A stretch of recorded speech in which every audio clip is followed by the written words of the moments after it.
నగదు తక్కువ బంగారం ఎక్కువ.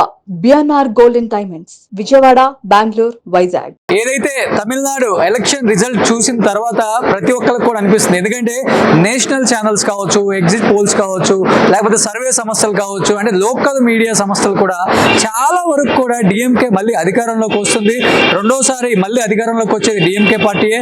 ఎందుకంటే టీవీకే 3వ స్థానంలో మాత్రమే నిలుస్తుందని చెప్పారు.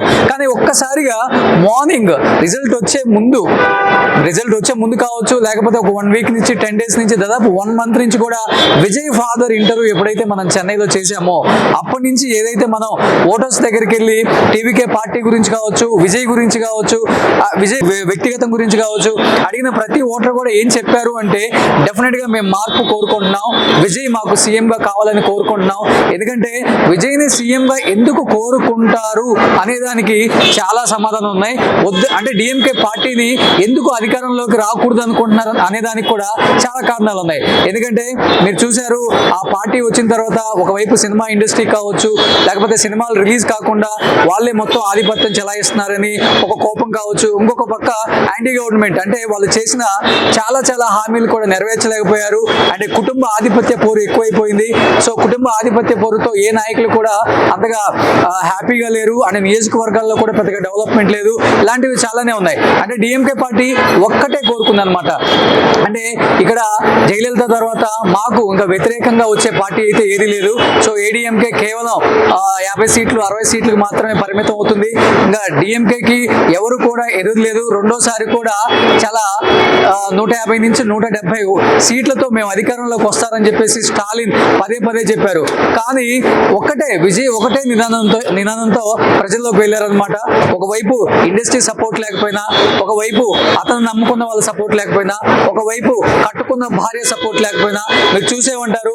ఎలక్షన్స్ కి దాదాపు ఒక 1 వీక్ ముందే సో క్లియర్ గా నా భర్త దగ్గర నుంచి నేను విడాకులు కోరుకుంటున్నాను, నా భర్త వేరే వాళ్ళతో సో సహజీవనం స్టార్ట్ చేశారు అని ఆయన క్యారెక్టర్ మీద కూడా చాలా మంది మాట్లాడారు. సో అయినప్పటికీ కూడా తమిళనాడు ప్రజానికం అవేమీ పట్టించుకోలేదు. కేవలం మార్పు మాత్రమే కోరుకుంది. ఆ మార్పు ఎందుకు కోరుకుంది అనేది కూడా ఒక్కసారి ఓటర్స్ అడిగి తెలుసుకుందాం. వెళ్దాం ప్లీజ్. ప్రస్తుతం చెన్నైలో ఉన్నానన్నమాట. సో ఫస్ట్ నుంచి కూడా సుమన్ టీవీ ప్రెడిక్ట్ చేస్తూనే ఉంది. ఎందుకంటే నేషనల్ మీడియాస్ కూడా ఎవరు కూడా విజయ్కి అనుకూలంగా ఒక్కళ్ళు కూడా ఎగ్జిట్ పోల్స్ కావచ్చు, లేకపోతే సర్వే సంస్థలు కావచ్చు, ప్రతి ఒక్కళ్ళు కూడా డిఎంకే మళ్ళీ రెండోసారి అధికారంలోకి వస్తుందని చెప్పారు. కానీ ఎవ్వరు కూడా విజయ్ అధికారంలోకి వచ్చే అవకాశాలు ఉన్నాయి, విజయ్ 100కు పైగా సీట్లు చేజిక్కించుకునే అవకాశం ఉందని కూడా ఏ నేషనల్ మీడియా కూడా చెప్పలేకపోయింది. కానీ సుమన్ టీవీ ఫస్ట్ నుంచి చెప్తుంది, దాదాపు 3 నెలల నుంచి చెప్తుంది. సో ప్రజలందరూ కూడా మార్పు కోరుకుంటున్నారు, విజయ్ని సీఎంగా చూడాలనుకుంటున్నారు.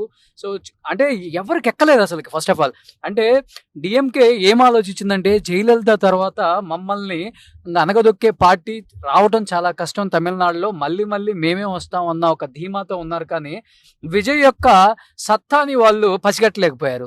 తీరా చూస్తే లాస్ట్ లో క్యాండిడేట్స్ కూడా దొరకడం కొంచెం కష్టమైంది టీవీకేకి చెప్పాలంటే. కానీ విజయ్ ఒకే ఒక్క ఎజెండాతో ప్రజల్లోకి వెళ్ళారనమాట. ఖచ్చితంగా మార్పు కోరుకుంటున్నారు కాబట్టి నాలాంటి ఒక నాయకుడు తమిళనాడు కావాలి అని చెప్పుకుంటూనే వచ్చారు. ఎందుకంటే విజయ్కి చెప్పాలంటే ఏ సినిమా ఇండస్ట్రీకి సంబంధించిన వ్యక్తి కూడా సపోర్ట్ చేయలేదు, ఎలాంటి రాజకీయ నాయకులు సీనియర్ నాయకులు కూడా సపోర్ట్ చేయలేదు. మీరు ఒక్కసారి ఆలోచిస్తే డిఎంకే పార్టీలోకి విజయకాంత్ గారు వైఫ్ ప్రేమలత గారు కావచ్చు, కమల్ హాసన్ గారు కావచ్చు, అంటే ప్రతి ఒక్కళ్ళు కూడా విజయ్ మీద చెప్పాలంటే ఫైట్ చేశారని చెప్పుకోవచ్చు. బట్ విజయ్ ఒకే ఒక్క ఫైట్ చేశాడు. ఏం ఫైట్ చేశాడంటే మన మార్పు మనం తెచ్చుకోకపోతే చాలా కష్టం, తమిళనాడు మళ్ళీ ఇంకొక 20-30 సంవత్సరాలు వెనక్కి వెళ్ళిపోతుంది. అధికార దాహంతో వాళ్ళ కుటుంబం ఆధిపత్యంతో తమిళనాడుని అతలాకుతలం చేస్తున్నారు. సినిమా ఇండస్ట్రీ కూడా చెప్పాలంటే రిలీజ్లు వాళ్ళ చేతుల్లోనే ఉన్నాయి. బట్ ఎలాంటి షేర్లు ఇవన్నీ కూడా వాళ్ళ చేతిలో ఉన్నాయి. కానీ ఎవ్వరూ కూడా సినిమా ఇండస్ట్రీకి సంబంధించిన వాళ్ళు మనల్ని ఇబ్బంది పెడుతున్నారు, మనం ఇండస్ట్రీలో ఉన్న వాళ్ళం ఒక్కసారిగా విజయ్కి సపోర్ట్ చేయాలన్న ఆలోచన అయితే ఒక్కరికి కూడా రాలేదు. కేవలం త్రిష మాత్రమే విజయ్కి సపోర్ట్ ఉన్నారని చెప్పుకోవచ్చు. అండ్ చెప్పాలంటే ఒక రకంగా త్రిషను కూడా మధ్యలోకి లాగి, అంటే ఎలక్షన్స్ ఒక 1 వీక్ ముందునంగా సో సంగీత గారితో విడాకులు ప్రోగ్రామ్ ఒకటి పెట్టించి, లేకపోతే విజయ్ నాకు అన్యాయం చేశాడు, సో త్రిష వల్ల మేము విడిపోతున్నాము అని రకరకాల కథనాలు ఆమె మీద ప్రచురించడం జరిగింది. అట్ ది సేమ్ టైం ఆ టైంలో కూడా విజయ్ అదరబోలేదు. విజయ్ నమ్ముకుంది ఒకటి. సో తమిళనాడు ప్రజానికాన్ని నమ్ముకున్నారు, తమిళనాడు ఓటర్స్ నమ్ముకున్నారు, తమిళనాడు ప్రజలు నాకు మంచి చేస్తారు, నా వైపు నిలబడ్డారని నమ్మారు. కాబట్టి అంత కాన్ఫిడెన్స్ గా సీట్లు అనేది కూడా ఇక్కడ 100 కోట్లు ఉన్నాయా, 200 కోట్లు ఉన్నాయా, 500 కోట్లు ఉన్న వాళ్ళకి సీట్లు ఇవ్వాలని కూడా ఆలోచించలేదు. సో విజయ్ చూసుకుంటే ఆటో డ్రైవర్లకి, ఆయన డ్రైవర్ కొడుకులకి ఇలాంటి వాళ్ళకి ఎక్కువ సీట్లు ఇచ్చారనమాట. కనీసం కొంతమందికి అయితే 5 కోట్లు 10 కోట్లు కూడా పెట్టుకోలేని అలాంటి పరిస్థితులలో ఉన్న క్యాండిడేట్స్ కూడా ఆయన ఇచ్చారు. ఎందుకు ఇచ్చారు అంటే, సో అన్ని నియోజకవర్గాలలో నా క్యాండిడేట్స్ నిలబడాలి, కంటెస్ట్ చేయాలి, అప్పుడే నా పార్టీ పవర్ ఏంటో తెలుస్తుందని ధీమాగా వెళ్ళిపోయారు. చెప్పాలంటే ఎక్కడ డబ్బులు కూడా పెద్దగా పంచలేదు. బట్ ముఖ్యంగా తమిళనాడులో బాగా హైలైట్ అయింది, ఎప్పటి నుంచో ఆయన డ్రైవర్గా పనిచేస్తున్న రాజేంద్రన్ కొడుక్కి సో సిటీకి సంబంధించిన ఒక ఏరియాలో ఎమ్మెల్యేగా కంటెస్ట్ చేయమని చెప్పి అవకాశం ఇచ్చినప్పుడు చాలా ఎమోషనల్ అయ్యారు. తను కూడా పోస్ట్ చేశారు. బట్ దాని తర్వాత ఆటో డ్రైవర్ కూడా ఇచ్చారు. చెన్నైలోకి నేను వచ్చే ముందు నాకు రెగ్యులర్గా వచ్చే డ్రైవర్ కాకుండా నా పక్కన కూర్చున్నారు ఇప్పుడు ఈ అన్న వచ్చేసరికి ఏదైతే విజయ్ డ్రైవర్ ఉన్నారో వాళ్ళకి ఫ్యామిలీ అండ్ ఎవరైతే వాళ్ళ కొడుకు ఇచ్చారో తనకి మంచి ఫ్రెండ్. అన్న చెప్పండి, ఫస్ట్ ఆఫ్ ఆల్ ఎలా అనిపిస్తుంది? మీకు తెలుగు తెలుసు కదా? తెలుగు తెలుసు. నమస్తే సార్. నమస్తే. నేను గత 30 సంవత్సరాలుగా చెన్నైలో బండి తోలుతున్న డ్రైవర్ కొన్నాను సార్. నేను విజయ్ సార్ కూడా చాలా షూటింగ్ లో డ్రైవ్ చేసిన సమయాలు ఉంటాయి సార్. ఇప్పుడు విజయ్ గారికి డ్రైవర్ కూడా చేశారు మీరు? డ్రైవర్ కూడా షూటింగ్ టైంలో కొద్దిసేపు చేస్తున్న సమయాలు ఉన్నాయి సార్. ఇప్పుడు నిజంగా డ్రైవర్ కి కొడుకు ఒకరికి సీట్ ఇచ్చి గెలిచారంటే అది చాలా పెద్ద విషయంగా ఉంది సార్. చాలా సంతోషంగా ఉంది. పాత చెన్నై, ఓల్డ్ చెన్నై ఏరియాలో ఒక ఆటో డ్రైవర్ కి వచ్చి ఆయన కూడా లీడింగ్ గెలిచే ఒక పొజిషన్ లో ఉన్నారు. ఇది కూడా చాలా సంతోషంగా ఉంది సార్. విజయ్ గారికి పర్సనల్ డ్రైవర్ రాజేంద్రన్ గారు అయితే షూటింగ్స్ లో ఎక్కువ భాష అన్న వెళ్తుంటారు. సో భాష అన్న కూడా చెప్పాలంటే ఫ్యామిలీ అని చెప్పుకోవచ్చు.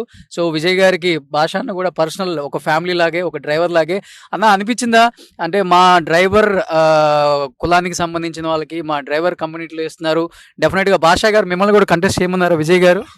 నిజంగా ఆ పరిచయం ఉండుంటే చెప్పేవాళ్ళు తప్పకుండా, కానీ పరిచయం అంత లేదు. సార్ గారు ఆయన డ్రైవర్ కొడుకు ఇచ్చిందే పెద్ద విషయం. వచ్చే రాబోయే రోజుల్లో కూడా చాలా సింపుల్ అయిన క్యాండిడేట్స్ ని ఇస్తారని చాలా సంతోషంగా ఉంది సార్. సో భాష అన్న, మీరు విజయ్ గారికి రెగ్యులర్ గా షూటింగ్స్ కి డ్రైవర్ గా వెళ్తారు కాబట్టి పక్కన కూర్చున్నప్పుడు ఎలాంటి విషయాలు డిస్కస్ చేస్తారు అసలు? షూటింగ్ లో ఉన్నప్పుడు విషయాలన్నీ ఏం డిస్కస్ ఉంటుంది సార్. పికప్ డ్రాప్ ఉంటుంది మనకు.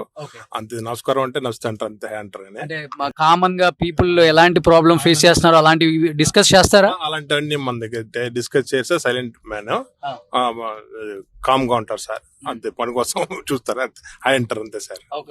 ఎందుకని తమిళనాడు ప్రజలు ఇంత భారీ మార్పు కోరుకుంటున్నారు అన్న అసలుకి? అంటే మార్పు, అమ్మగారు జయలలిత అమ్మగారి తర్వాత ఏడీఎంకే లో మంచి లీడర్ లేక డిఎంకే ఇచ్చారు. కానీ డిఎంకే వచ్చిన తర్వాత కూడా అంటే వీటి వరిని, గ్యాస్ అని చిన్న కొద్ది విషయాలన్నీ రేట్లు కొద్దిగా ప్రజలకు పట్టించుకోవడం తక్కువ చేశారు.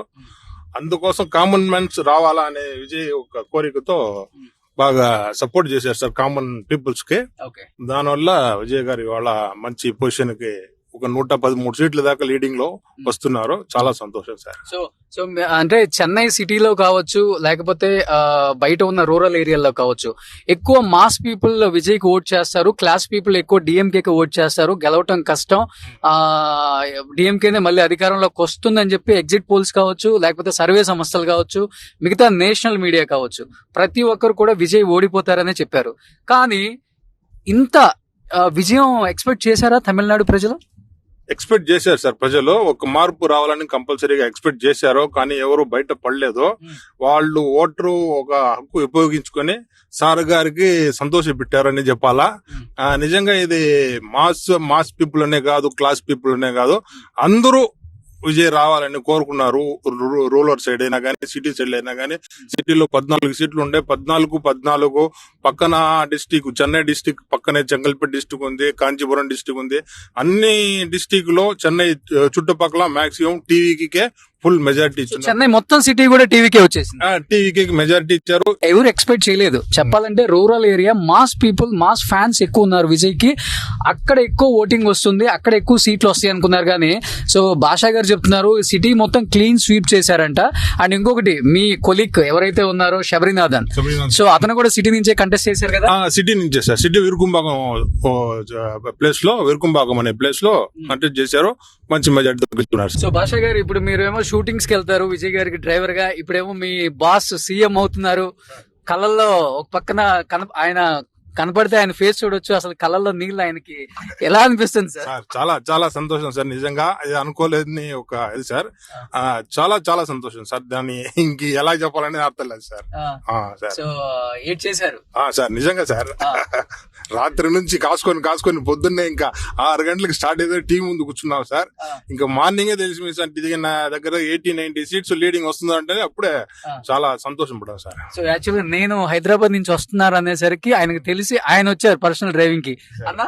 అవును సార్, తప్పకుండా సార్. మీడియాలో మనం ఎలాగా అక్కడ విజయ్ సార్ ఇంటి దగ్గర పార్టీ ఆఫీస్ దగ్గర మీరు వెళ్తారని, నేను కూడా ఛాన్స్ దొరికితే చూడొచ్చని ఒక దీంతో మీతో వస్తున్నాను సార్. చాలా సంతోషం. ఈ టైంలో ఇప్పుడు చూస్తే ఆనందంగా ఉంటుంది మాతో పాటు. అంటే మీకు తెలిసిందే కదా, అంటే తమిళనాడులో చెప్పాలంటే చాలా డౌన్ టు ఎర్త్ ఉంటారు నాయకులు.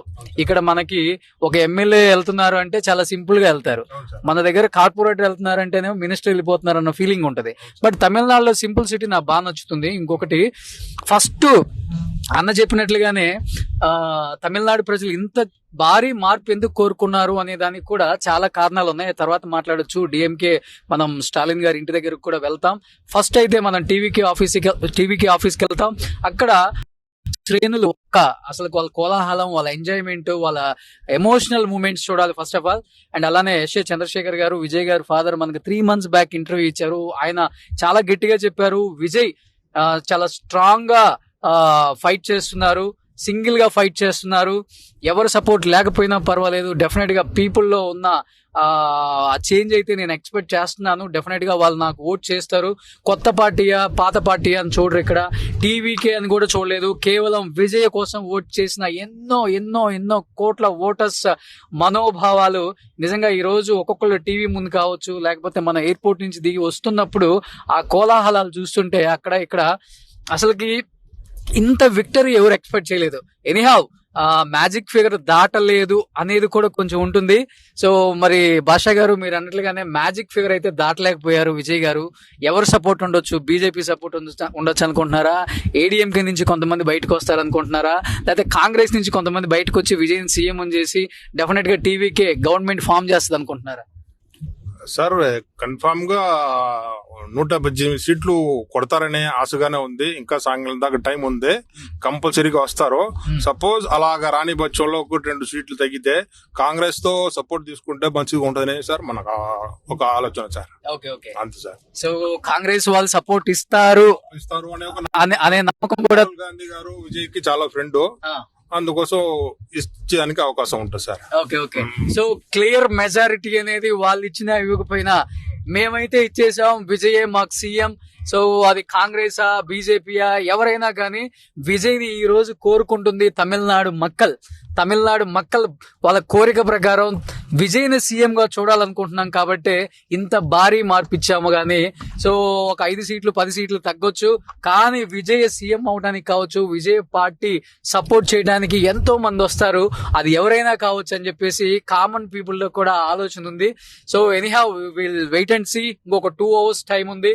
ఈ 2 hours లో ఏదైనా జరగవచ్చు. ఎందుకంటే మార్నింగ్ 1తో స్టార్ట్ అయిన విజయ్ యొక్క విజయ పరంపర తీరా చూస్తే 11 అయ్యేసరికి 30, 40, 50, 60, 70, 80, 90, 100 అన్నప్పుడు ఇంకా అర్థమైపోయింది టీవీకే ఇక్కడ విజయం సాధించేసింది, విజయ్ సీఎం అవ్వబోతున్నారని. సో మనకి క్లియర్ గా అర్థమైపోయింది. సో ఎనీహౌ ఫస్ట్ నుంచి కూడా సుమన్ టీవీ చెప్తూనే ఉంది, ప్రెడిక్ట్ చేసింది డెఫినెట్ గా టీవీకి అధికారంలోకి వస్తుంది, విజయ్ కింగ్ మేకర్ కాదు కింగ్ అవుతారని చెప్పి సుమన్ టీవీ ఫస్ట్ నుంచి చెప్తూనే ఉంది. ఎందుకు సుమన్ టీవీ పర్టికులర్ గా చెప్తుందంటే 3 months బ్యాక్ వచ్చినప్పుడు కూడా మనం ఇక్కడ ఓటర్స్ యొక్క మైండ్ సెట్ ఏంటో కనుక్కుందాం. ప్రతి ఒక్కళ్ళు కూడా చేంజ్ కోరుకుంటున్నారు, సినిమా వాళ్ళు కూడా చేంజ్ కోరుకుంటున్నారు. కానీ సినిమా వాళ్ళు తెలిసిందే కదా, ఏ పార్టీ అధికారంలోకి వస్తుందో ఏ పార్టీ అధికారంలోకి రాదో ఒక చిన్న భయం ఉంటుంది వాళ్ళకి. సో విజయ్ ఈ రోజు దాదాపు 105 నుంచి 107 సీట్లు లీడింగ్ లో ఉన్నారు కాబట్టి డెఫినెట్ గా ఇంకొక 2 hours టైం ఉంది. ఈ 2 hours లో ఏదైనా జరగవచ్చు. 118 వచ్చి టీవీకే సింగిల్ పార్టీగా కూడా గెలవచ్చు అనేది కూడా కొన్ని అంచనాలు కూడా కనపడుతున్నాయి. కాబట్టి సో మనం టీవీకి ఆఫీస్కి వెళ్తాం, అక్కడ గెలిచిన ఎమ్మెల్యేలు ఉన్నారు, పార్టీ శ్రేణులు ఉన్నారు, విజయ్ ఫ్యామిలీ ఉన్నారు, వాళ్ళతో ఒక్కసారి మాట్లాడదాం. So thank you. సుమన్ టీవీలో మీ పర్సనల్ అండ్ బిజినెస్ ప్రమోషన్స్ కోసం కింది నెంబర్కి కాంటాక్ట్ చేయండి.